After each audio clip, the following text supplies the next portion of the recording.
bersama dengan saya adalah seorang komika yang pertama kali gua kenali gara-gara dia sering banget nge-MC di open mic Coffee Toffee Hang Lekir.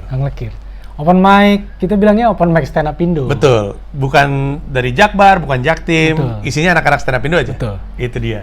Sayang bahkan Koftofnya udah nggak ada ya? Udah nggak ada. Iya betul. Abis itu gua ngelihat dia di Suci, abis itu dia menjuarai Suci 4, abis itu gua jadiin opener ke Pekanbaru, tapi dia tidak ingat. Gue ingat. Enggak lu waktu itu, lu pernah nanya, kok gua gak pernah jadi opener lu? Lah, orang lu jadi opener. Kita pergi ke tempat makan babi. Lu nggak makan, gue inget. Gue nggak makan ya. Iya, gue makan, tapi nggak makan babi.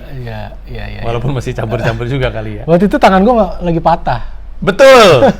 Nah ini udah inget sekarang. Ingat. Oh iya, anjing. Waktu itu soalnya, waktu gue ajak lu udah suci belum? Belum. Iya benar. Ya. Sekarang David Nurbianto hadir di sini karena dia mau bikin spesial Ayah Ikhlas volume 2 tanggal 25 Juni. Betul, 25 Juni. Teater Besar Jakarta. Nah, Teater Besar Jakarta. Itu venue legendaris. Termasuk untuk stand up. Karena setahu gue sejauh ini baru 4 sama lu. Gue Mesake Bangsaku, Ernest itu apa ya di situ ya? Setengah Jalan betul. Sama Gilbas Live at Teater Jakarta. Belum ada lagi. Baru ada Ayah Ikhlas volume 2. Tiket udah bisa beli di loket.com. Ada beberapa kelas, termasuk kelas streamingnya juga, untuk lo bisa menikmati David Nurbianto.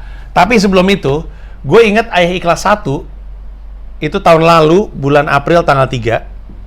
Bener gak gue? Bener. Ya. Itu adalah salah satu spesial yang, dan ini bukan cuma karena lu di sini, langsung, kalau gue nggak mau mikir susah, udah pasti ada di top 5 spesial favorit gue. Ayah Ikhlas itu bagus banget, sampai pas selesai gue nanya, itu semua ditulis atau ada yang improv? Terus David bilang, ada yang improv, tapi kok kayak ditulis ya? Karena gue sebagai pemanggung tuh kerjanya nonton tuh, gue bilang, itu improv tapi kok rapi banget gitu-gitu. Nah, hari ini David akan promo soal Ayah Ikhlas volume 2, tapi sebelumnya kita ngomongin soal volume 1 dulu. Kayaknya waktu itu rencananya nggak ngomongin Ayah Ikhlas ya? Karena ada beberapa opsi pilihan tema kan? Iya. Ada soal Jakarta ya sih? Soal Jakarta. Soal rumah tangga, tadinya temanya tuh rumah tangga. Gue bahkan udah iseng-iseng lempar bikin teaser poster, gue bikin di Canva. Klasik. Canva. Iya, ada foto bagus sama istri, gue bikin Canva, taruhin tulisan-tulisan. Lempar, rumah tangga namanya. Begitu kita comika yang mau garap gitu, akhirnya kan harus punya judul yang proper. Akhirnya kan kita temukan pada saat selesai sholat Jumat bareng Panji, waktu itu nama Ayah Ikhlas, ya. Jadi emang ya? Lu lupa. Waktu itu kan kita meeting nih, ya kan, kita meeting sekaligus tentuin nama, penting soal Ayah Ikhlas. Terus hari Jumat, kepotong sholat Jumat, belum dapat namanya apa. Kita Jumatan di mana? Di belakang kantor waktu masih di Sarina, di Gedung Lina ada masjid. Oh iya. Ya, kita sholat. Yaudah sholat Jumat dulu deh. Sholat Jumat bareng Panji kan, kata kapan lagi diajak sholat Jumat sama Panji kan? Itu justru momennya. Iya. Wah, diajak sholat Jumat nih sama Mas Panji. Yaudah kita sholat Jumat. Habis sholat Jumat, terus selesai sholat Jumat, itu di perjalanan dari musola balik lagi ke kantor kan gue ngomong, Mas kayaknya gue ada nama yang lucu deh. Gimana kalau Ayah Ikhlas?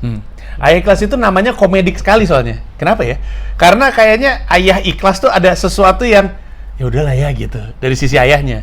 Iya. Sebenarnya Ayah Ikhlas itu macam-macam, bisa jadi ya udahlah ya, bisa jadi ikhlasnya tuh tanda tanya. Ikhlas nggak sih? Iya. Ikhlas nggak ya? Iya betul. Ya udahlah ya, bisa ikhlas nggak sih sebenarnya gitu. Gitu. Iya. Dan gue ingat waktu gue dengar pertama kali Ayah Ikhlas, gue udah ngerasa ini judul lucu banget, bisa jadi IP. Sebenarnya sekarang Ayah Ikhlas juga jadi podcast juga sebenarnya di YouTube lo. Tapi awalnya dari si stand up comedy special. Nah, kita akan ngomongin soal 5 beat favorit lu dari Ayah Ikhlas tersebut. Tapi gue ingat salah satu yang lu ngomong di atas panggung, apa gue tanya ya, lu sempat ngomong gini, sebenarnya keresahan soal bini gue sih sebenarnya masih banyak. Itu di panggung ngomongnya? Apa di mana? Enggak, selesai show. Ngomong sama gue atau gimana? Iya, gue ngomong sama lu. Masih banyak. Iya. Masih banyak dalam artian yang di Ayah Ikhlas 1 aja tuh ada beberapa beat yang kelewat. Oh itu ada yang kelewat? Ada yang kelewat. Padahal lu punya, dan gue bisa lelang nih. Gue punya setlistnya David, di tanda tangannya David. Iya. Masih gue simpan. Iya, dari setlist yang gue tulis itu ada yang kelewat. Terus udah lu tulis lu? Iya, lu ngeblok kan kalau nggak salah. Iya, kebanyakan itu tadi, improve itu tadi jadi kelewat. Ada 4 bit lah yang kelewat. Kelewat karena lu pikir, durasi nih, udah gua Enggak, karena emang ada 1 bit yang harusnya cukup sampai di situ, akhirnya gua improve jadi panjang. Akhirnya, kayaknya nih skip deh gitu. Bagus banget sih. Bagus banget. Lu itu tipe yang ngumpulin bit-bit lama, jadiin satu, temain Ayah Ikhlas, atau Ayah Ikhlas terus baru gue tulis? Enggak, Ayah Ikhlas baru gue tulis, gue cicil. Wow, berarti berapa banyak tuh? Berapa lama tuh maksud gue? Dari kita sepakat Ayah Ikhlas, kan sebenarnya relatif masih rada deket ya? Iya, itu kan setahun lebih lah, karena kan gue sempat mau bikin itu sebelum pandemi justru kan. Ya betul. Jadi ketunda, jadi sudah ada beatnya, tapi tidak terjadi special show-nya, ditambah lagi pandemi yang nambah premis-premis baru. Terus karena kan kita sama-sama udah nikah ya. Gue lihat bini lu dijadiin objek ketawa-ketawa aja ya. Tahu aja. Banyak loh dan gokil-gokil loh. Ngomongnya tuh lebih kayak lu tuh sampai kayak gitu-gitu. David ke Mika tuh sampai lu tuh ya terus mikirnya ketawa-ketawa aja. Dia nggak apa-apa tuh. Nggak apa-apa. Emang seneng aja gitu dia. Ketawa-ketawa aja. Seneng aja. Lucu juga ya. Alasan saya nggak banyak beat soal istri saya, soalnya saya tidak tahu yakin responnya serupa soalnya. Tapi ya sebenarnya ada beberapa beat yang bocor, artinya bocor. Ada beberapa beat yang belum sepakat gue sama dia. Dia masih ini jangan deh gitu. Tapi ke bawah aja. Jadi dapat juga gue marahnya dia. Oh, yang mana tuh? Hah? Ada. Gitu. Sebenarnya ada yang ini yang gue sebut aja yang tanam benang. Oh iya. Yang lu ngaku pemain FTV, kok nanem mulu. Iya. Itu yang tanam benang. Itu dia sebenarnya nggak mau orang tahu gitu, kayak kok dibawain sih yang itu tetap aja gue dapat marahnya habis itu. Iya. Tapi nggak kelihatan kayak orang yang tanam benang sih sebenarnya, Miko. Nah, oke. Tapi sebenarnya lu bisa menyaksikan apa yang lagi akan kami bahas ini di digital download Ayah Ikhlas. Lu bisa download tuh di Comikero tadi yang selamat baru aja nembus 1.000 unduhan ya. Alhamdulillah 1.000. Belum setahun itu 1.000. Betul, masih banyak yang udah naruh digital download lebih dulu dari lu tapi nggak nyampe-nyampe. Banyak sekali. Tapi oke, dari 5 bit yang ada di Ayah Ikhlas, kita akan mulai satu persatu. 5, 4, 3, 2, 1. Posisi kelima bit favorit lu dari Ayah Ikhlas apa? Yang Istri Banyak Mau itu. Istri Banyak Mau. Kenapa tuh? Istri Banyak Mau itu kan turunannya tuh yang metode lahiran ya. Metode lahiran. Gue pilih itu karena itu real terjadi beneran. Real terjadi. Jadi dia lagi mendekati HPL ya. Dia lagi searching lagi tuh kira-kira ada metode lahiran apa aja ya selain yang normal dan sesar gitu ya, operasi gitu. Nemulah dia, ada nih waterbird katanya apa. Terus gue searching sendiri, waterbird tuh apa sih lahiran. Itu metode luar negeri ya yang gue tahu. Itu gue dapet rata-rata bule yang pakai metode itu. Iya, gue kayaknya pernah tahu tapi gue nggak ngerti kenapanya. Lu tahu kenapa di air itu kenapa nggak tahu? Yang gue tahu adalah mengurangi rasa sakitnya si ibu. Ya, oke. Nggak tahu selain menstimulasi karena di air gitu ya. Iya. Biar. Tapi pas lu denger itu, lu mau ngeiyain? Enggak, gue aja kan awam banget, waterbird apaan gitu. Gue pikir kan lahiran cuman ya udah cuman dua itu aja, normal sama sesar kalau emang nggak bisa normal gitu doang. Nggak taunya ternyata lumayan banyak metode lahiran. Gue pas denger aja apaan waterbird, makanya gue langsung googling kan. Wah kayaknya ini mah nggak mungkin. Tapi pas lu rem dia aja nggak apa-apa? Pas lu rem enggak gitu dia. Iya, dia mah nggak apa-apa. Nah, gue yakin sih itu sebenarnya cuman karena dia takut aja sih, karena kan lumrah lah wanita pertama melahirkan kan overthinking lah segala macam. Akhirnya dia cari segala sesuatu yang bisa bikin akhirnya dia tenang. Sesar atau vaginal? Vaginal. Oke. Normal. Nah, terus di beat lu itu, ini salah satu bagian yang mau gue tanyain apakah itu improv atau enggak. Nanti kita akan kasih lihat klipnya. Tapi di situ lu terus ngomong ujungnya adalah apa gimana ya? Jangan sampai anak gue lahir-lahir jadi cebong. Iya, iya, waterbird kan gue bilang waterbird. Pas gue googling, gue searching adalah ini metode lahiran di air. Jadi begitu anak kita lahir tuh langsung Ya anak kita di dalam air gitu. Iya. Kalau pas di punchline cebong, gua masih ngerasa itu tertulis. Setelahnya itu tuh akan ada sejumlah tag tuh kalau nggak salah. Ya gue nggak mau anak gue baru lahir langsung disemprot Rocky Gerung.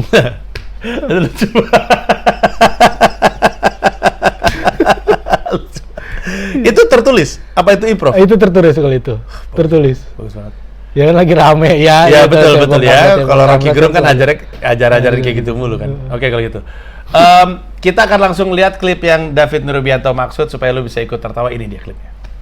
Sebelum lahiran itu emang banyak banget drama-drama gue sama istri gue gitu. Kayak dia tuh pengen sesuatu yang menurut gue tuh nggak fungsional gitu. Kayak cuman kepengenannya dia doang gitu. Kayak apa sih BM lah gitu, banyak mau gitu. Kayak sayang aku mau deh metode lahiran yang nggak biasa kata gue. Hah maksudnya? Ini aku googling ada metode lahiran namanya waterbird. Hah? Waterbird apa? Pas gue searching lahiran di dalam air. Itu dari luar negeri itu katanya, lagi rame di luar negeri. Dia mau coba itu. Maksud gue jangan deh, gue gak mau anak gue lahir jadi cebong. Masa baru nangis disemprot Rocky Gerung? Rezim nih. Gak mau gue. Ada lagi dia bilang, sayang boleh gak nanti pas lahiran kita bikin video? Maksudnya gimana? Iya ada prosesi lahiran aku nanti ada videonya. Dia ngelihat seleb-seleb tuh. Ya Kang Denny paham lah gitu ya. Seleb-seleb kan gitu ya suka ada video lahiran gitu ya. Yang masuk ke rumah sakit. Kayak lagi tuh ada videonya tuh. Kayak lagi meringis kesakitan. Terus suaminya nenangin. Sabar ya sabar. Ih aktingnya pinter banget. Dia pengen begitu. Dan gue waktu itu lagi pusing banget ngumpulin duit lahiran gitu kayak kamar. Dia mintanya yang presiden suite gitu kata gue. Apaan sih maksud gue presiden suite yang biasa aja Pak. Ngapain presiden suite? Ngapain sih udah yang biasa aja gak usah presiden suite. Nih anak gue lahir yang ajanin juga gue bukan Pak Jokowi ya. Pak Jokowi komat.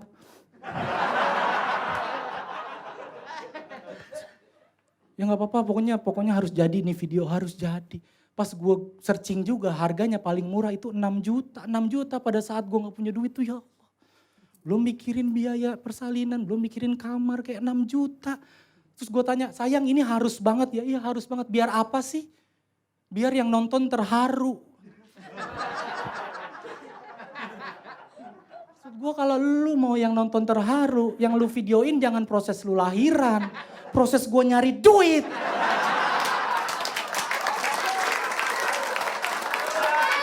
Proses gue naik Vespa ke Adira Ciledug. Ya haruskah BPKB ini ku gadai? Videonya gue yakin sedih tuh. Orang gak cuman mau nangis, mau nyumbang. Bang David ada 1 juta nih, mau kali. 1 juta boleh lah bang. Itu tadi di posisi kelima soal istri banyak mau ya? Istri banyak mau. Ya. Nanti kalau lu perhatiin klip demi klip, lu akan tahu bahwa spesialnya David ini salah satu spesial yang enak untuk dipelajari kalau lu lagi belajar stand up. Jadi kalau misalnya lu anak pecahkan atau lu buka buku pecahkan, lu punya bukunya. Abis itu, di situ pun ada tulisan di mana lu diminta untuk nge-breakdown beat dari stand up comedian favorit lu. Nah, salah satu yang paling enak untuk di breakdown mana setup, mana punchline, tag dan segala macam itu punya David karena enak banget secara penulisan. Gue soalnya nggak merasa lu adalah komika yang dikenal sebagai penulisan rapih selama ini. Gue pikir kita kan tahunya itu Remin ya. Yeah. Tapi di AI Class lu sendiri ngerasa ini lebih rapih dari biasanya atau emang lu emang kayak gini gue? Atau ada proses menuju kayak gitu? Ada proses ya menuju kayak gitu. Yeah. Lebih rapih. Kayaknya Suci nggak gitu-gitu banget David. Iya, Suci tuh kan tematik masalahnya. Suci tuh terlalu apa ya? Gue tuh kayak terpaku sama satu tema gitu. Jadi gue ngulik-ngulik ke hal yang lainnya tuh agak sedikit tertutup gitu ya. Tapi kalau di sini kan gue jadi bisa explore banyak gitu. Dan gue rasa gue tuh ketolong jam terbang sih. Jam terbang ngebantu gue untuk salah satunya itu tadi. Ada beat yang banyak gue improve. Terutama bagian punchline-nya ya. Kalau setupnya kan sudah pasti gue persiapkan. Dengan gue tulis gitu. Sisanya ada yang ngebantu lu nulis nggak? Karena gue ingat waktu itu mepet-mepet ke AI Class, lu sempet sama Awe ya kombutan Iya, gue gitu kombut ya? sama Awe. Gue kombut sama Awe emang paling enak Iya. diajak Nah, kombut. betul. Awe itu lebih ngerapihin kayak misalkan gue tuh terlalu terburu-buru kadang dari satu setup udah nemu beberapa punchline sebenarnya ada yang terlewat untuk bisa dibedah lagi. Nah, Awe tuh ngingetin itu. Kok lu langsung lari ke situ sih, Fit? Kenapa nggak ke sini dulu? Nah, akhirnya gue tetap gue bawain yang gue langsung lari ke situ. Akhirnya malah nambah punchline. Iya. Kalau di Comika ya, kan kami suka bikin minimalnya harusnya sebulan sekali bikin kayak kombut gitu. Kalau Awe itu jago banget untuk membuat kita ngelihat begitu banyak peluang dari sebuah premis. Kalau David, lu ngomong apa, nanti David ulang jadi lebih rapi. Terus ada nggak gitu? Jadi kalau misalnya gua ngelempar atau Baring ngelempar, lu ulang kalimat gua yang keluar dari mulut lu versi yang lebih tertata rapi. Nah, sekarang kita langsung masuk ke posisi keempat.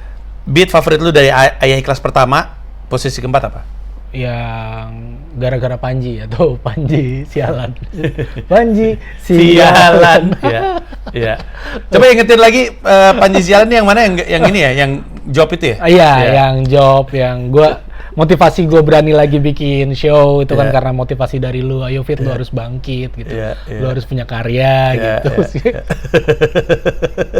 Terus apa namanya?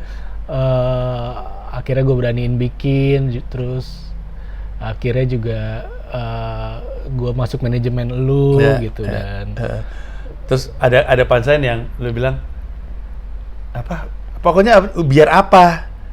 Biar bisa ngambil job yang harganya nggak masuk di gua, gimana ceritanya?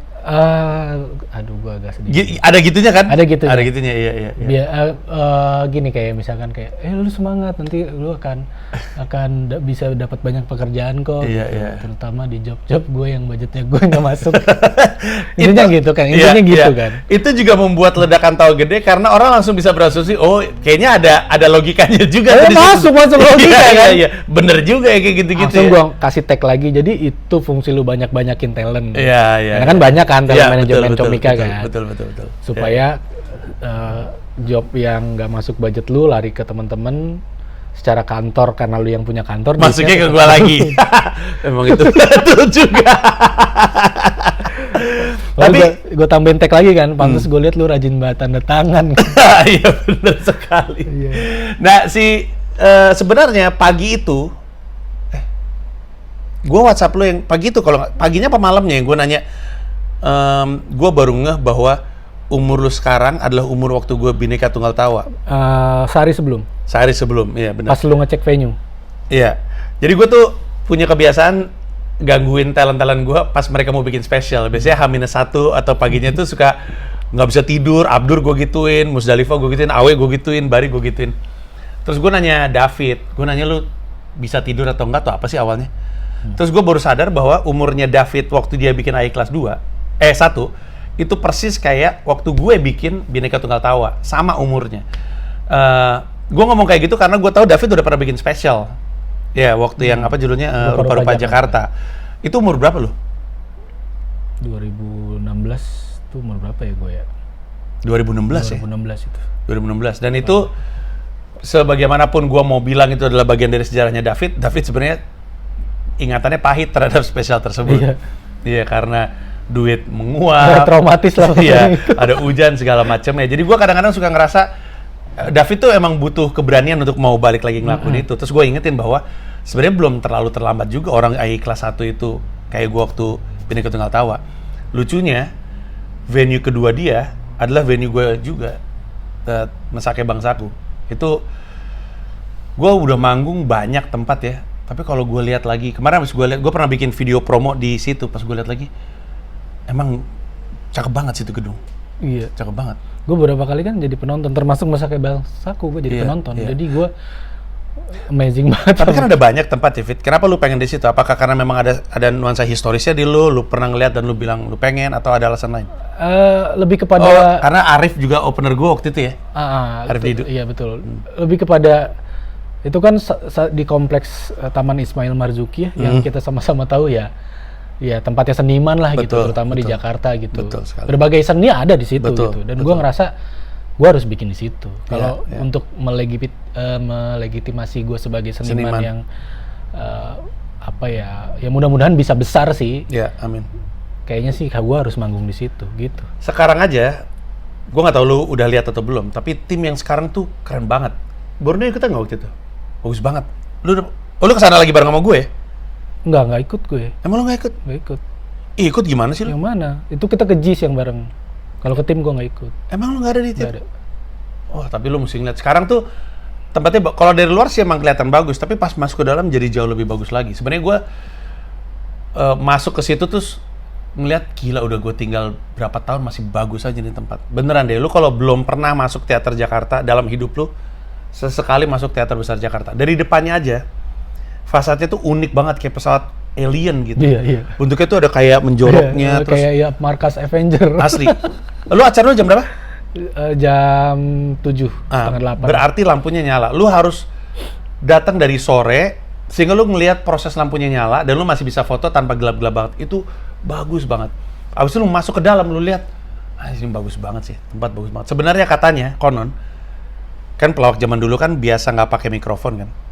Jadi kan mengadakan akustik. Yeah. Jadi di teater besar Jakarta itu, lu kalau misalkan power lu bagus, lu bisa ngomong kedengaran sampai atas tanpa pakai mikrofon, saking bagusnya. Jadi gue sih usul kalau lu belum pernah, manfaatin kesempatan untuk nonton spesialnya David si AI Kelas 2. Sebelum kita lanjut, sekarang waktunya lu untuk ngelihat klip yang tadi dia maksud soal Panji sialan. Ini dia. Gua bikin show ini tadi diceritain sama Yuda, ini adalah show kedua gua. Sebelumnya di Setu Babakan hujan. Tadi seharian kan hujan, asal lu tahu. Dari malam. Gua baru bisa tidur jam 3. Itu gua, ya Allah hujan mulu ya Allah. Asal lu tahu gue sholat tobat tuh tadi. Ini gue dosa apa sih ya? Yang dulu hujan, yang sekarang hujan.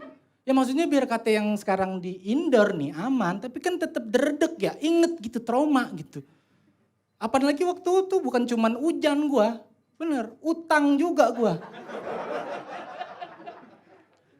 Bener-bener dah Allah. Tapi ini gue beraniin diri karena Panji ngajarin gue, lu harus bangkit Fit katanya. Apalagi sekarang lu di manajemen gue gitu. Lu harus siap Fit. Siap apa Mas? Siap gantiin gue. Di job-job korporat. Kalau apa Mas? Kalau budgetnya gak masuk.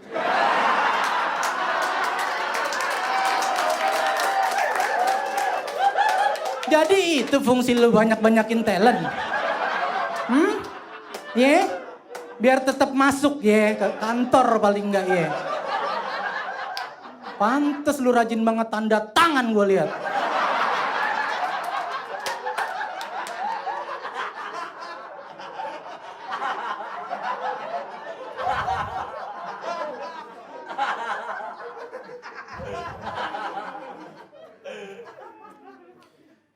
Gue nggak pede bikin show lagi setelah 2016 waktu itu. Karena gue ngerasa semenjak Juara Suci terakhir gue 2014, itu karir gue tuh, kalau ada orang bilang pasang surut, gue surut-surut. Sedih kan, surut-surut karir gue. Terakhir gue bikin show di Ketawa Comedy Club. Judulnya Rumah Tangga, niatnya latihan materi ini, tapi tetap jual tiket berbayar. Gue jual tiket harganya 70.000, kagak sold out. 70.000 kagak sold out. Lu tahu KFC Winger Bucket kagak? Sepaket sayap ayam harganya 90.000. Sold out. Padahal udah pasti garing tuh. Oke, itu tadi Panji sialan. Itu 5, 4, sekarang 3. 3 tuh yang soal kado dari Bintang Emon. Itu pecah sekali. Untuk referensi, hubungan lu, bukan referensi, untuk membuat mereka ngerti. Hubungan lu sama Bintang Emon sama hubungan lu sama Marcel tuh emang deket ya? Deket banget. Dari gara-gara apa? Sucakah? Kalau Bintang Emon kan gara-gara gue mentorin dia di Suca.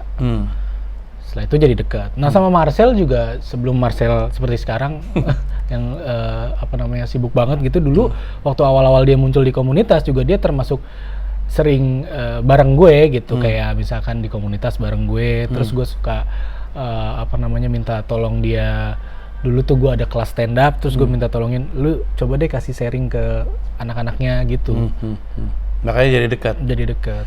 Soalnya kehadiran mereka di special lu aja itu menandakan sesuatu karena dua-duanya sibuk kan. Apalagi bintang Emon agak susah untuk di reach out gitu kadang-kadang kalau lagi sibuk gitu. Tapi dua-duanya nongol. Jadi kita semua yang ada di situ ngerasain betapa bagi bintang Emon dan Marcel tuh lu penting. Nah, masuk ke beat nih. Beatnya tuh tentang kado untuk anak lu kan? Betul. Ya. Pertama Marcel dulu atau bintang Emon dulu, Pak? Bintang Emon dulu ya? Bintang Emon. Gimana ceritanya? Sorry, Marcel dulu. Marcel dulu. Urutannya Marcel dulu. Ya, jadi mau nengokin nih, dia WhatsApp kan. Bang, mau nengokin nih, mau nengokin Ayesa gitu. Oh iya, silakan. Kebetulan emang kamarnya lumayan besar gitu. Presiden suite yang masuk beat gue juga gitu yang sayang kalau nggak ada tamu ya. Jadi dengan siapa saya pamer mengeluarkan uang untuk presiden suite kalau tidak ada yang menjenguk. Betul. Bawa dong teman masuk dong. Sia-sia banget. Silakan datang, mereka datang. Bawa kado. Ya itu tadi Marcel bawa bak mandi. Iya. Tentang bawa tas sekolah gitu. Ini beneran, itu beneran. Kejadian beneran ya. Nah, di beatnya mereka datang barengan. Di beatnya gue bikin seakan-akan mereka misah. Selang berapa menit. Supaya gue bisa bikin eskalasi gitu dalam beat gue. Ya gue rasa bintang Marcel datang duluan. Akhirnya gue pilih untuk Marcel datang duluan. Dia bawa bak mandi gitu seakan-akan. Kan kalau biasanya gitu kan ya, orang kan kalau mau ngado ke teman yang lahiran kan suka bingung ya kalau gue beliin ini nanti orang lain beli ini nggak ya? Lebih kepada itu kan, kita kan jadi mikir kan. Padahal mah ya beli aja, urusan nanti tuh orang mau pakai kagak kayak itu kan bukan kita kan yang penting udah ngasih. Tapi selalu terjadi gitu dalam hati kita tuh bergolak, ngasih duit aja atau barang ya, gitu kan selalu terjadi perdebatan itu. Nah, bintang si Marcel bawa bak mandi gitu. Bawa bak mandi terus ya datang tuh gua kasih hiperbola tuh seakan-akan yang namanya orang bawa kado kan pengennya tuh kado kayaknya cuman gua yang punya, gua yang ngasih. Bang David, selamat, Ayesa, kami selamat, ini kado dari kita. Apaan? Bak mandi gitu. Terus gue yang, yaudah taruh situ sel. Taruh mana? Itu samping bak mandi. Jadi udah ada yang ngasih bak mandi sebelum dia. Ini tuh menurut gue tuh keresahan klasik ya, karena kadang-kadang kalau anak lahir tuh ada kado yang sama tuh numpuk berkali-kali. Bener. Gue sampai sekarang aja nih yang ngasih tempat makan, tahu kan yang satu set itu ada plastik itu, itu tuh di lemari numpuk dan nggak kebuka semua, nggak kepake semua. Sampai ada momen di mana ada teman lahiran, kayaknya kita pengen ngasih itu aja tuh kayak karena nggak kepake gitu. Apa ini aja ya? Kita ganti bungkusnya. Tahu nggak? Disinilah subjektivitas komika dalam cara delivery beat itu juga penting. Gue tuh berkali-kali mikir, kalau itu beat gue jadinya gimana ya? Kalau gue yang punya beat itu, pasti gue akan bilang, bak mandi sel, bak mandi. Ini barang semua orang juga ngasih, pasti gue gituin. Tapi cara David, taruh aja di situ. Sebelah mana? Tuh deket bak mandi. Cara ngomongnya lucu banget. Terus masuk ke bintang Emon. Seakan-akan bintang Emon tuh. Lucu banget lagi tuh. Janjiannya telat, terus datang belakangan masuk. Bang David, selamat nih. Udah Pak. Selamat Bang David, kami selamat. Ini buat Ayesa. Tas sekolah. Ini kan lebih brengsek lagi dibanding bak mandi. Maksudnya kalau bak mandi masih make sense. Itu lebih kepada ternyata ada orang lain ngasih bak mandi. Kalau tas sekolah ini udah menurut gue udah lewat jauh. Karena kan anak lahir kan nggak langsung sekolah gitu loh. Nah itu gue bawainnya tas sekolah, gue bilang tas sekolah. Terus gue seakan-akan marahin dia, anak gue baru 3 hari gue ngomongin, baru sehari apa berapa gitu intinya. Anak gue baru hitungan hari. Lu udah kasih tas sekolah, biaya persalinan belum lunas, lu udah bebanin biaya pendidikan. Aduh, bagus banget itu. Bagus banget itu, ya Allah. Nulisnya bagus banget. Emang subjektivitas komika yang kita nikmatin beneran deh. Karena gue dan dia bisa ngomongin hal yang sama, dan siapapun komika yang, karena banyak ya komika yang juga ngomongin beat soal banyak punya banget, anak kan, banyak banget. Tapi abis itu yang lu nikmatin adalah cara dia ngomongnya. Dan gue rasa beat soal kado anak lahir, ini bisa dimiliki sama siapapun. Tapi kan kemudian caranya dia ngomong kan. Betul. Dan lucu banget, ini biaya persalinan belum kelar, lu udah bikin gue mikir biaya pendidikan. Iya, maksudnya satu sekolah. Karena ada tas sekolah ya. Iya. Lucu banget. Pengen lihat beatnya seperti apa? Ini dia. Teman-teman yang gue harapin bisa jadi obat dan penghibur, malah bikin gue semakin senewan. Anak gue lahiran. Komik-komik nih mau nengokin istilahnya. Maksud gue tahu lah, lu tahu gue lah, lu paham lah gue jarang di TV, job offer jarang. Maksud gue ketika nengokin bawa duit, jangan buah, ngapain anak gue baru 3 hari lu kasih buang, gak kemakan. Sekali gue coba sayang nih anggur nih, mumpung masih padat cair haram nih yuk, gak mau. Buah bawa duit. Lebih butuh duit. Dateng Marcel bareng Bintang Emon. Wah. Cukup menghibur hati nih mendengar kabar itu ya.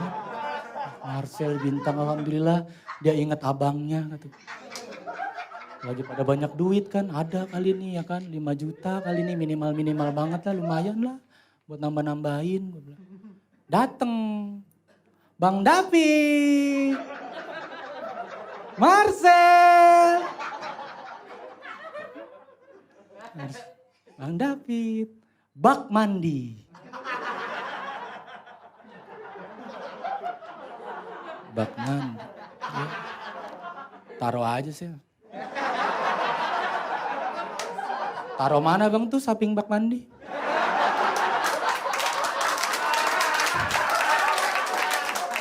Anak gua 1 bak mandi, 2 ngapain ternak lele?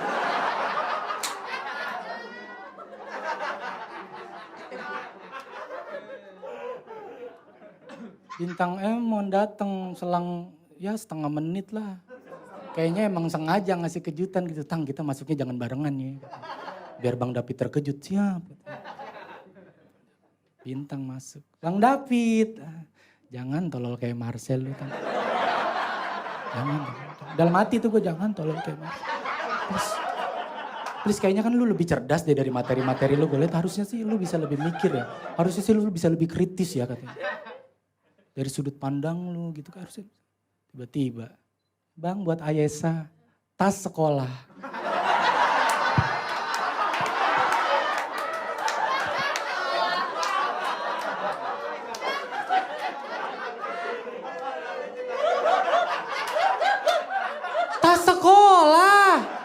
Anak gue baru 3 hari.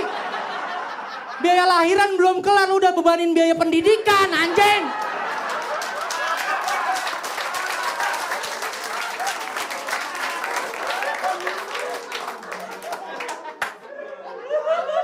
Tas sekolah. Ini mana ya anak?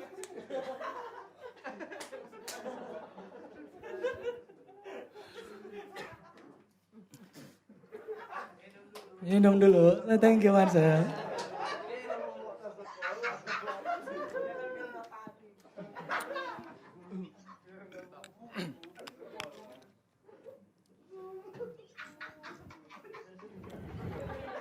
Dari sekian banyak teman yang tolol, ada satu penyelamat yang cerdas dikit. Nggak ada di sini orangnya, Boris Bokir. Tapi gue respect sama dia. Dia ngasih kado kayaknya riset. Dia ngasih barang yang gue belum punya. Ini harusnya lu kalau ada teman lahiran tuh lu riset dulu lah. Tanya dulu lah, telepon udah punya ini belum, udah punya ini. Biar jangan bentrok gitu gak kepake. Boris datang bawa boncer. Tahu boncer tuh yang kayak ayunan. Bisa geter, ada lagunya. Ada musiknya. Seneng banget gue datang itu. Dia datang nengokin sama bininya. Makasih ya Bor, gue belum punya nih makasih. Pas gue searching harganya 500.000, wah lumayan banget Bor, thank you Bor. Bini gue emang lagi pengen kemarin, makasih banget. Iya gak apa-apa slow Bang David. Santai-santai lah, kita kan saudara gitu. Wah seneng gue. Sampai 3 hari gue baru sadar. Ketika gue jagain anak gue di boncer itu. Kan ada lagunya ya, nyanyi aja tuh lagunya. Gue baru sadar ternyata terselip lagu Jingle Bell.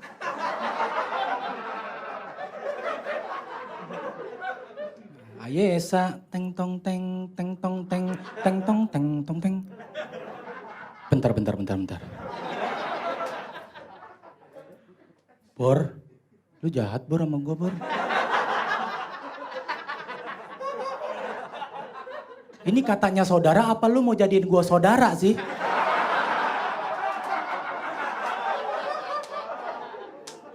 Kok lu kristenisasi? Dari situ gue bercita-cita kalau anak kedua Boris lahir, gue ganti tuh Bonjer. Playlistnya Haddad Alwi. Adanya Shalom, ya Zahra, ya Zahra, ya Zahra. Oke, sekarang kita masuk ke posisi kedua beat favoritnya dia dari Ayah Ikhlas. Jangan lupa Ikhlas volume 2 akan ada tanggal 25 Juni nih di Teater Besar Jakarta. Lu sikat tiketnya di loket.com. Itu ada tiket, ada 2 kelas ya? 3 kelas ya. Harganya ntar gua kasih lihat di sini aja. Sikat aja. Dan lu bisa, gua rasa sekarang experience-nya pasti, waktu itu kan pandemi banget tuh. Betul. Iya, iya. Ya bukan cuman penonton yang cemas, kita juga cemas kan. Betul. Ya, apalagi waktu itu ada satu hal yang lucu banget. Ini jadi beatnya dia juga. Ini improv atau bukan? Ngomongin soal hari itu hujan. Kan lu ada beat kan? Iya, improv. Lu kalau lu inget, tadi pagi hujan tuh. Lu ada ngomong gitu kan? Soalnya kejadiannya tadi pagi banget. Iya, itu improv. Iya kan? Pasti improv. Tapi itu aja. Cara David ngomong kayak udah rapi banget. Tapi oke lah. Posisi kedua beat apa? Posisi kedua tuh beat soal makeup istri. Iya.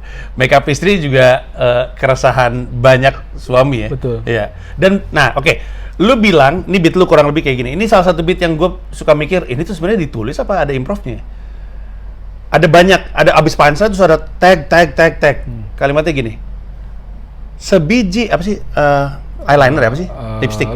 Lipstick. Marc Jacob. Sebatang. 500.000. 500.000. Sebatang. Apalagi sebungkus. Itu satu kan? Satu. Untung belinya di Keteng. Nah, itu masih nulis tuh. Untung di Keteng nulis. Abis itu lanjutannya apa ya? Untung di Keteng. Terus lanjutan beatnya apa? Lanjutan beatnya ke... Ini masih nyambung sama vitamin nanti ya? Oh enggak, beda. Ini nyambungnya ke yang bulu mata sama fashion. Iya. Sebenarnya sama baju, lemari baju. Baju. Iya, fashion. Iya, yang ini baju semua. Iya. Sebenarnya ini adalah bagian dari alasan lu mau bikin Ayah Ikhlas kan, ngomongin soal jadi suami dan istri dan segala macamnya. Dan gua rasa ini juga jadi beat yang sangat mudah untuk dipahami karena laki-laki kayaknya baru setelah nikah tahu betapa mahalnya ongkos kecantikan. Iya. Kayak kalau dulu waktu zaman pacaran kan dia masih beli sendiri, pakai duit orang tuanya dong. Betul. Pas udah nikah baru tanggung jawab kita juga. Iya. Baru kita terpapar. Baru terpapar dan baru tahu kayak ya. Gua ya sebagai lelaki awam gitu kan kita hanya tahu yang umum-umumnya aja yang namanya make up, yang umum-umumnya kan bedak, lipstick. Iya. Sama apa sih yang buat mata ya eyeliner lah atau pensil alis. Iya. Ya udah sebatas itu. Ternyata kan turunannya banyak kan. Iya. Yang buat mata aja udah macam-macam tuh. Terus ini juga ada beat soal yang baju itu lu bilang gini. Duh nggak ada baju. Itu juga kalimat klasik perempuan tuh. Duh nggak ada baju. Lah ini lemari baju semua. Terus lu ngomongin soal dia pulang dari H&M. Oh iya. H&M kan baju, bukan apa lu bilang? Hana dan Masa. Hana dan Masa, bukan makanan. Iya. Bukan cumi isinya. Ya itu dia lucu banget itu. Itu beat kayaknya typical beat yang bisa lu pakai di corporate gig ya. Bisa. Iya kan? Bisa. Itu kayaknya lepas dimanapun tuh enak tuh. Itu salah satu alasan kenapa itu beat favorit lu atau ada alasan lain? Iya. Posisi kedua tuh lumayan tinggi. Itu termasuk favorit karena pada saat show-nya itu yang menurut gua LPM-nya paling padat. Iya. Di antara penonton mungkin karena udah kesaring ya. Ketika ngomong Ayah Ikhlas, banyak yang udah berkeluarga tuh. Bahkan ada satu gue ingat ada yang bawa anak. Ada. Iya, sampai gue nego untuk anaknya jangan bawa masuk. Iya, ada yang bawa anak tuh. Iya. Termasuk ada Denny kan? Iya, Kang Denny. Denny Cagur juga dia bawa keluarga. Mungkin karena itulah si suami. Dan kita build up-nya juga lu ada kayak ayah nakal apa sih? Forum ayah nakal. Forum ayah nakal. Jadi kayaknya lu ngumpulin masa yang setipe, lu bawa ke situ, keresahannya jadi makin kena. Makanya LPM-nya paling tinggi ya. Nah, oke. Kalau gitu. Ini mari kita lihat beat yang dia maksud. Apa judul beatnya? Tadi bilang? Makeup istri. Makeup istri, ini dia. Make up udah jenisnya banyak. Harganya bro. Gue pernah nemu bini gue pernah minta lipstick mereknya Marc Jacob. Oh bocah mana tahu nih bikin lipstick. Foto ini orang nih. Orang cuman bibir kelihatan basah, lu nggak tahu ada kue cucur apa? Kue cucur 5.000 dapat 4. 2 minggu bibir lu basah. Marc Jacob 500.000 sebatang, apalagi sebungkus. Untung diketeng. Bang sebatang aja bang, sebatang. Sebatang bang, nih saya lagi terapi ngurangin lipstick nih bang. Sebatang bang. Saya tuh lagi gurah, saya ini lagi gurah. Ngeluarin dahak, saya berhenti deh lipstick deh. Sebatang aja bang.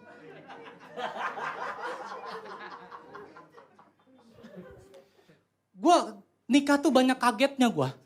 Beneran. Itu baru urusan kosmetik, masih ada lagi urusan yang lain. Urusan perawatan yang lain masih ada lagi. Gue seumur-umur gue hidup, waktu itu gue nikah umur 29 kalau gak salah. 28 atau 29 ya. Seumur-umur gue hidup, gue baru tahu ada yang namanya tanam bulu mata. Seumur hidup gue baru tahu tuh bulu mata bisa ditanam. Metode apa? Cangkok, setek, apa?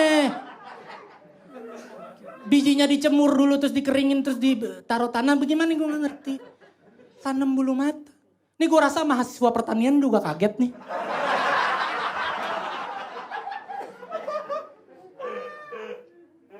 Hah?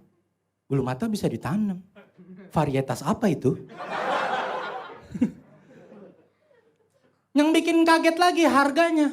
Sekali nanam itu 450.000. Sekali tanam, sekali datang. Cuma kuat 1 minggu. Kalau dia sering nangis kuat 3 hari. Bayangin setiap istri gua nangis, gua ikut nangis. 4,5 lagi nih gua keluar. Hey. Halo, tadi make up belum kelar, ini tanam bulu mata. Sekarang lagi gue baru kaget nih, baru seminggu belakangan ini sayang, so dapat berapa ya kira-kira minimal 20 juta. Boleh nggak tanam benang? Hah? Tanam benang? Nih gue nikah sama petani apa nanam mulu?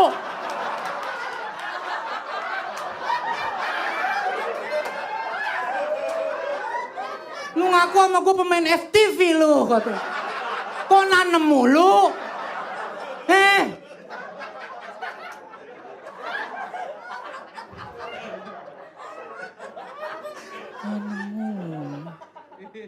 Udah yang mending ada yang kalau apa-apa yang ditanam kan harusnya tumbuh ya.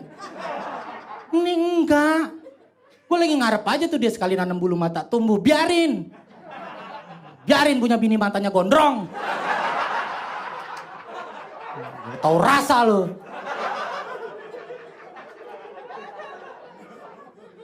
Bang David istrinya tertutup ya? Iya nih. Bulu mata. Aslinya mah enggak kok. Udah ya. Tutup lagi.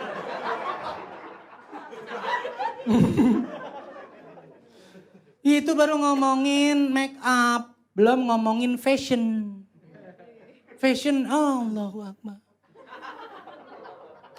Bini gue sering banget ngeluh kagak punya baju. Untuk kita ngomong depan lemari. Maksud gue lemari segede gitu isinya apa ya? Pintu Narnia. Hei, halo. Aslan, ada Aslan. Kalau emang beneran pintu Narnia pengen banget gue jorokin tuh biar dimakan tuh sama Aslan. Biarin di situ Aslan protagonis, ketemu lu antagonis, biarin. Dimakan lu. Aslan lupa diri tuh. Wah, aku kan singa, mau. Maksud gue ngaku gak punya baju. Ya Allah itu di lemari udah baju semua. Kemarin juga kita baru jalan ke mall itu yang ditenteng plastik H&M itu toko baju kan kata gue. Hah? Bukan Hana dan Masa kan? Hei, halo. Woi, bukan cumi kan isinya. Hah? Bukan cumi kan? Bukan? Bukan kan? Bukan cumi setengah mateng, bukan? Bukan yakiniku, bukan kan? H&M, halo. Nah, sekarang kita mau masuk ke beat paling favoritnya David Nurbianto dari Ayah Ikhlas. Ini adalah pertunjukan tahun lalu. Digital downloadnya bisa lu sikat di comika.id. Sekarang kita ngomongin Ayah Ikhlas volume 2 dulu. Lu langsung nulis, kalau gua nggak salah, lu yang pernah bilang apa lu nge-tweet? Pasca pertunjukan tuh lu udah nulis lagi, langsung untuk volume 2. Jadi lu tahu di kepala lu kayaknya spesial berikutnya tuh volume 2, bukan judul lain. Kan bisa aja kan lu bikin IP lain. Lu tahu langsung udah langsung tahu gue. Karena Ayah Ikhlas 1 aja udah jadi materi tersendiri. Maksudnya untuk Ayah Ikhlas 2. Selesai Ayah Ikhlas 1 gue langsung dapat materi. Dari show itu udah ada materi baru lagi dari show itu. Oh ya? Kok bisa ya? Dari show itu. Berkaitan dengan venue. Iya. Oh iya benar. Yang penonton nggak tahu ada sedikit accident dengan antara Comika Event dengan venue tersebut gitu. Betul. Itu jadi premis. Iya, betul. Langsung ada materi dari Ayah Ikhlas 1. Tekun sekali Anda ya. Lu udah berhenti nulis atau masih nulis terus? Nulis terus. Oh, nulis terus ya. Open mic-nya kapan ya? Oh ya, lu juga yang kemarin juga gua nggak ngeliat open mic lu. Nah, kok bisa gitu ya? Gue tuh tipe yang nggak bisa gue banyak open mic. Kalau gue lihat kok kena ya? Nggak tahu. Hah? Gue kan kalau gue nggak open mic kan gue nggak tahu kena atau nggak. Nggak tahu Ji. Berkah aja sih gue ngomongnya sih, itu berkah panggung sih. Jadi lu emang nggak bisa sering-sering? Nggak bisa sering-sering. Lu open mic lu pakai untuk apa? Untuk matengin beat biasanya. Ngetes ini semana sih LPM-nya gitu. Atau kena atau enggak sih. Kalau enggak ya gue rewrite gitu. Jadi sebenarnya dari 100% set lu tuh nggak semuanya udah pernah di open mic? Enggak. Wow. Termasuk kayak gini? Iya. Wow. Bahkan ada yang gue tes langsung di panggung. Kadang-kadang gitu ya. Makanya kadang-kadang ada improv tambahan gitu ya. Betul, panggung korporat atau event gitu. Oh, karena toh penontonnya beneran enak untuk ngetesnya. Waktu lu kan kemarin manggung di Joyland. Iya. Lu bawain beat-beat yang volume 1 atau ada yang dari volume 2? Volume 1. Oh, oke. Yang volume 2 masih lu keep? Volume 2 ada 1. Oh, ada 1. Udah ketes juga? Udah ketes. Kena? Anak muda semua soalnya? Ya, justru itu juga berhubungan dengan Joyland itu sendiri juga. Oh. Berhubungan dengan Bali, berhubungan dengan istri. Yang istri kayaknya berat ngelepas gue kerja di Bali gitu. Gue ikut tuh kayaknya gitu. Terus ya ada cerita juga kalau gue dulu kencan pertama sama istri gue di Bali. Oh. Di Bali ternyata. Di Bali. Dibawa ke Bali. Jadi respect. Momennya pas kemarin gue tes aja sekalian kan. Ya, gue bocorin aja deh kayak ternyata ada istilah umum yang gue juga belakangan baru tahu. Gue juga tahu dari istri gue kayak istilah umum anak Indonesia lah, bukan anak muda ya kayaknya. Orang Indonesia tentang Bali, terutama yang sering bolak-balik Bali. Kalau yang what happened in Bali, stay in Bali, betul. Bener nggak? Betul. Nah, gue tahu itu dari istri gue. Gue nggak tahu istilah itu. Ternyata itu istilah umum di anak-anak gaul gitu kan. Kayak what happened in Bali, stay in Bali. Betul. Premis itu yang gue bawa nanti di Ayah Ikhlas. Menarik sekali. Gue udah tes kemarin di Joyland. Oke, jangan lupa Ayah Ikhlas volume 2, 25 Juni 2022. Venue-nya adalah Teater Besar Jakarta. Ini venue yang salah satu venue terbaik di Indonesia, bahkan gue bisa bilang. Bahkan salah satu favorit gue setelah gue keliling-keliling. Terus ini favorit kesayangan gue karena Mesake Bang Sugogo di situ dan David akan di sana. Tiketnya ada sejumlah kategori untuk nonton on the spot, ada 3 kategori, plus ada tiket streamingnya juga. Lu bisa sikat langsung di loket.com. Pokoknya lu masuk loket.com, tulis aja Ayah Ikhlas Vol 2, ketemu biasanya. Atau David Nurbianto, ketemu biasanya. Sikat tiketnya karena walaupun memang kondisi udah jauh lebih baik, tapi tiketnya jatuhnya terbatas karena nggak bisa 100% ya. Iya, venue nggak bisa 100%. Jadi lu mesti buru-buru. Dan lu bisa ngelihat David mengutarakan keresahan-keresahan volume 2. Kalau yang volume 1-nya kayak gitu, dan masih ada sisa, dan masih ada tulisan-tulisan lagi, ini pasti akan jadi menyenangkan. Apalagi gue yakin manggungnya beda deh. Buat lu nya juga enak gitu manggungnya. Ketika semoga. Iya. Oke, kalau gitu. Sekarang waktunya untuk saatnya masuk ke yang pertama. Oke. Beat pertama ini kalau gue lempar ke YouTube ini tidak jadi yang viewersnya terbanyak, tapi gue suka banget sama beat ini. Adalah cerita masa nakal gue. Cerita masa ya kita bilang lah masa badung-badung waktu masih single. Waktu masih single. Ya kenapa ada forum ayah nakal, kita ngomongin pijat memijat dan sebagainya itu. Jadi favorit lu karena apa ya? Ini dunia yang udah gue tinggalin. Betul. Atau? Dunia yang udah gue tinggalin ternyata masih bisa gue ketawain ya untuk sebagai pengingat kalau gue dulu pernah begitu. Gue inget nih, ini beat yang lagi apa di apa? Di kolam. Di kolam, terus TV-nya nyala. TV-nya nyala nyetel Suca. Lucu banget lagi. Terus pas gue lagi pakai baju aneh kan, mentor-mentor pakai baju aneh kan. Iya.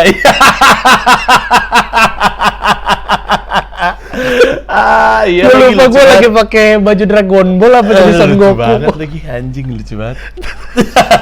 Lucu banget itu. Tadinya mati, jadi emang kayaknya si yang punya ya apa ya istilahnya operasional tempatnya tahu kalau kita lagi pada di situ, jadi tiba-tiba langsung disetel layarnya TV-nya tayangan Suca. Iya. Gua rasa ya salah satu yang membuat Ayah Ikhlas itu menarik sekali, yang volume 1, yang volume 2 nanti kita lihat sama-sama, adalah betapa jauhnya lu berani untuk cerita gitu.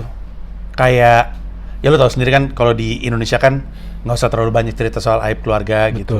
Tapi abis itu lu cerita, kan hitungannya masih bisa aib juga ya. Iya. Gontok-gontokan sama lama bini gitu. Soal kenakalan zaman dulu gitu. Maksud gue jauh banget. Bahkan beat tentang, sebenarnya ada satu, sebenarnya beat favorit gue tuh dari lu tuh beat closing lu tuh.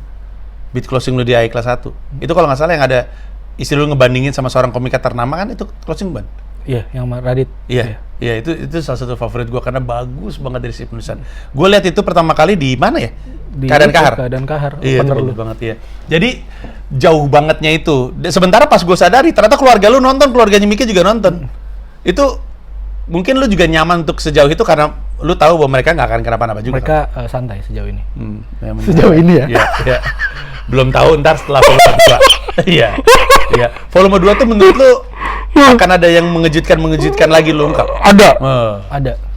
Oke. Ada. Iya. Ada premis soal kucing juga, gue nggak mau kalah sama lu. Soal kucing. Oke, sebelum kita tutup dengan ngasih klip, lu ada harga yang mau lu kasih tahu lagi tadi? Oke. Kita coba untuk kasih tahu AI Class volume 2 harganya berapa aja biar lu dapetin informasinya. Ya, jadi kita ada 3 kelas. Ini kelasnya sama kayak yang waktu AI Class pertama, cuma nambah 1 kelas aja. Di kelas banget itu di harga 250.000. Itu ini offline ya. Ikhlas aja di harga 150.000 dan ikhlas dong di harga 150.000. Ini berkaitan dengan kedekatan ya? Set tempat duduknya di teater itu. Paling dekat, lebih dekat lebih mahal. Ya, terutama yang center sih. Yang center itu lebih yang 250, sisanya yang sayap-sayap. Oke. Terus yang streaming ada? Streaming ada. Streaming itu di harga 100.000 kalau nggak salah. Itu bisa lu sikat semuanya di loket.com kan kalau gua nggak salah. Iya, di loket.com.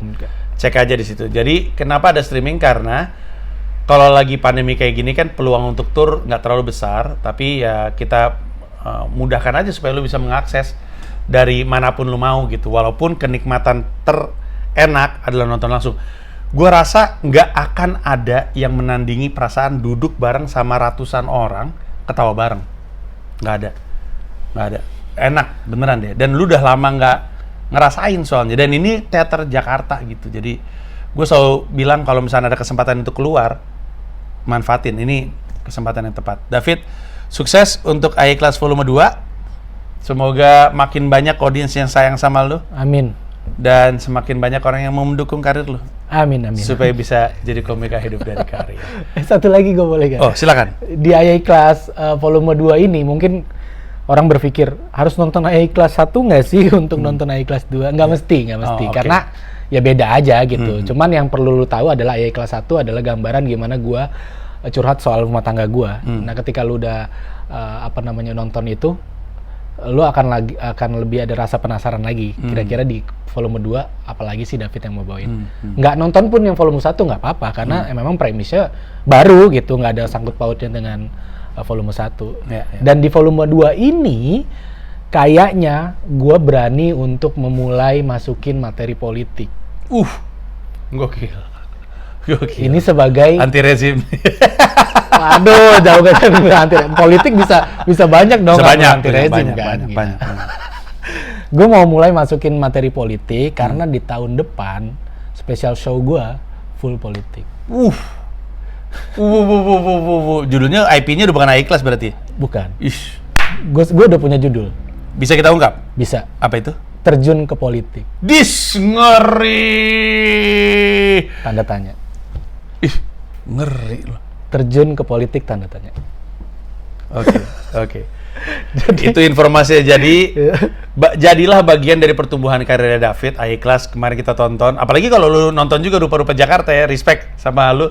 Lu nonton yang itu, nonton iKlas yang pertama tahun lalu, iKlas yang sekarang lu nonton juga nanti 25 Juni dan lu nonton Terjun ke Politik tanda tanya. Sebelum gue lupa, di iKlas volume 2 openernya adalah Bahrul. Bahrul Alam. Ada alasan Bahrul biasanya dikenal sebagai apa sih julukannya dia? Smiling Teacher, betul sekali. Dia juga adalah karyawannya Comika. Dia kerja sekarang di Comika Space ya, ngurusin editan. Kenapa lu pilih Bahrul? Gue ngajak opener tuh lebih kepada kedekatan personal. Yang pertama Yuda karena personalnya dekat, yang kedua juga Bahrul karena personalnya dekat dan mereka berdua itu turut membantu di beberapa pekerjaan gue. Jadi gue ngerasa ini semacam timbal balik yang bisa gue kasih. Ya. Bahrul juga salah satu komika yang dari awal pemunculannya gue ngeliat di open mic aja gue udah, ini orang keren banget. Gue pertama kali ngeliat Bahrul adalah beat pacarnya meninggal. Ya, gue juga termasuk orang yang suka sama punchline-punchline-nya dia, jadi gue pilih dia. Habis itu dia di Comikado tadi juga punya special, judulnya apa ya? Gue lupa. Dimana dia tuh sebenarnya stand up di beberapa tempat, terus dijadiin satu. Menarik sekali nih anak, jadi sebuah tambahan flavor juga di specialnya dia. Yang kedua, kita bisa nonton Bahrul Alam. Oke? Nah, kita tutup di sini. Sekali lagi terima kasih untuk David Nurbianto dan sekarang kita tutup dengan klip favoritnya dia ngomongin soal kenakalan dia sebelum menikah. Ini dia. Thank you. Bye-bye. Gue nikah pas lagi syuting Suca. Lagi ada duit. Tawa lu, Sel. Lagi ada duit. Dan gue baru bisa nabung karena sebelumnya kayaknya kesalahan gue adalah gue sebenarnya bukan gak punya duit, gue punya duit tapi gue boros. Gue tuh dulu sering pijet. Gak usah sok pura-pura kaget dulu. Gue pernah lihat sepatu lu nih di kolong. Orang mah lu bawa masuk aja ke dalam kayak gua.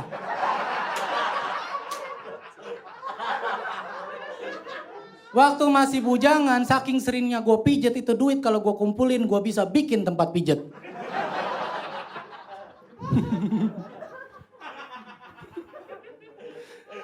Yang ketawa kayaknya pernah bareng tuh. Pernah waktu itu. Pernah gue kejadian lagi. Suca lagi jalan. Pijet gue. Daerah Gunung Sahari. Satu-satunya gunung yang panas. Nggak ada yang jual gemblong, nggak ada. Ada sih, cuman rada lembekan dikit.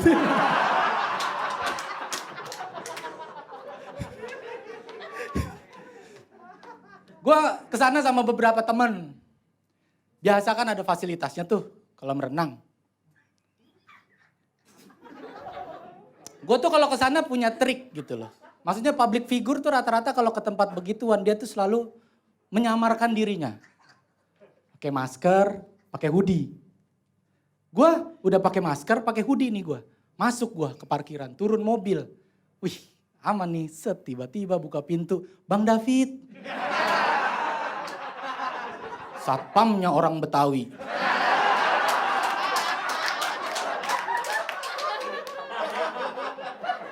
Gua lupa, nah, biasanya dia kalau nyari satpam biasanya harus akam sih, gua lupa. Gimana ya? Ya udah percuma dong orang satpam aja kenal. Gue masuk ke dalam, udah lo gue buka aja tuh, gue buka. Gue berendam di kolamnya. Lagi berendam, set, berendam. Biasa gitu santai kayak mafia-mafia Hongkong gitu ya. Muka kan udah mendukung ya kan, sipit-sipit gimana gitu ya. Sering dipanggil Koko gue sama terapis. Beban tuh. Biasanya tipnya minimal cepet kalau dipanggil Koko. Emang berat banget punya muka begini ke tempat pijet, emang berat banget. Ngasih gocap kayak, Koko apaan lu gocap? Koko apaan? Lagi berendam, tiba-tiba santai dong. Udahlah, ada layar dong di pojok kolam renang. Ada 4 tuh layarnya. Tadinya mati. Tiba-tiba kita lagi berendam sama beberapa teman-teman komik. Dia nyetel Suca.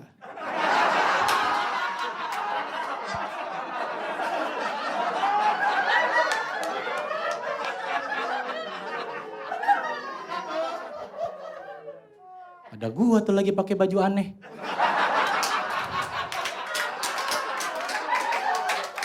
Terima kasih udah nonton video ini dan juga terima kasih udah subscribe kanal YouTube gua. Gua mau ngasih tahu bahwa gua membuka YouTube membership dan ada 3 jenis penawaran.